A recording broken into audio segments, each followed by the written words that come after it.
மதுரையில் மாமதுரை திருவிழா நிறைவு நாளை ஒட்டி கலை பேரணி நடத்தப்பட்டது. இந்த பேரணியில் மதுரையின் பெருமையை பறைசாற்றும் விதமாக அலங்கார ஊர்தியும் நடைபெற்றது. மதுரைக்கு வந்து காந்தியடிகள் அரையாடை உடுத்தியது, பென்னிகுக் அணை கட்டியது உள்ளிட்டவை அலங்கார ஊர்தியில் இடம்பெற்றது. பேரணியின் போது பல்வேறு விதமான நடனங்களும் அரங்கேற்றப்பட்டன.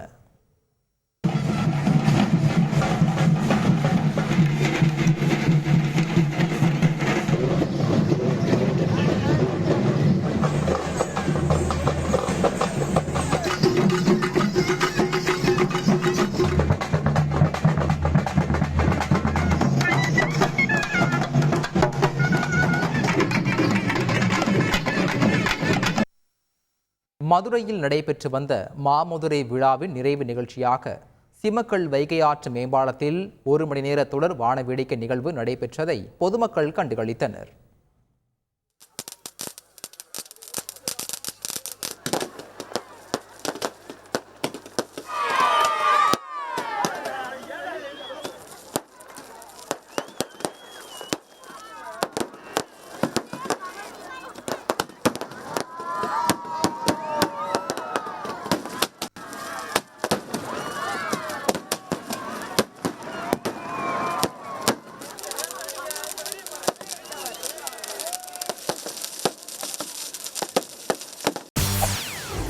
செய்திகளை உடனுக்குடன் தெரிந்து கொள்ள உடனே சப்ஸ்கிரைப் பண்ணுங்க.